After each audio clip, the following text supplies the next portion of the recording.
Christian-Louis Victor, bonjour. Bonjour. Vous êtes président du groupe ESPI, qui propose des formations à l'immobilier. Est-ce qu'on peut revenir un peu sur le secteur de l'immobilier?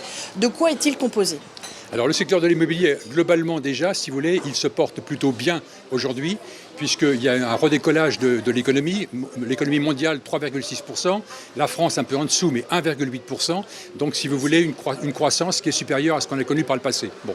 Donc, forcément, lorsqu'il y a un redécollage de l'économie, il y a un redécollage globalement des opérations immobilières. Oui, on peut dire qu'il y a trois grandes tendances dans l'immobilier. Il y a l'immobilier de tout ce qui est la partie logement, l'immobilier qui est l'immobilier commercial, même quatre, l'immobilier, je dirais aussi également de bureaux, et la logistique qui est une nouvelle activité. Sur la partie logement, les choses étaient plutôt bien reparties jusqu'en 2017, avec une croissance, une très belle croissance, puisqu'on a dépassé les plus de 400 000 mises en chantier par an, ce qui est tout à fait très important. Et c'était surtout, si vous voulez, une période. On est sorti d'une période qui avait été difficile avant 2015, et depuis 2015, ça a redécollé. L'immobilier de bureau qui porte globalement l'activité quand même. On continue, voilà. L'immobilier commercial qui est un peu en recul, parce que vous savez tout ce qu'on a dit avec le retour en centre-ville, la réhabilitation urbaine, la redynamisation des centres-villes. Donc on est plus vers des petites surfaces en centre-ville et à l'abandon des grandes surfaces à la grande périphérie des agglomérations.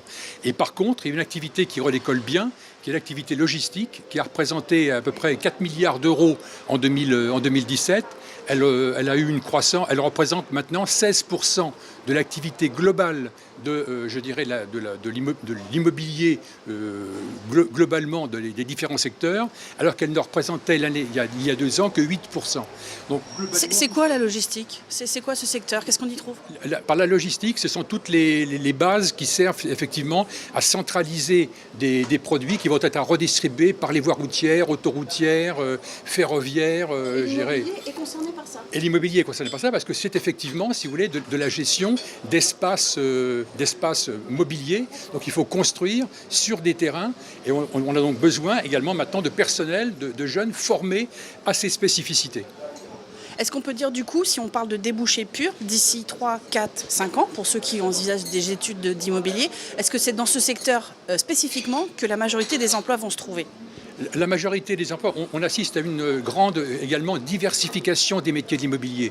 On vient, si vous voulez, où on disait, bon, on va former des jeunes à l'immobilier. En fin de compte, c'était pour les former, je dirais, agents immobiliers, je dirais, avoir une agence immobilière. C'est comme ça que s'est créé il y a 50 ans l'école, puisqu'elle correspondait effectivement à ce qu'on a une loi qui a été lancée pour essayer de structurer un peu cette profession d'agent immobilier. Mais au jour d'aujourd'hui, si vous voulez, il y a une très grande pluralité d'activités, le property management et beaucoup la promotion immobilière avec la maîtrise des politiques foncières, mais également aussi, je dirais, la gestion de ces opérations immobilières, avec aussi un nouveau changement, c'est la pluralité des acteurs.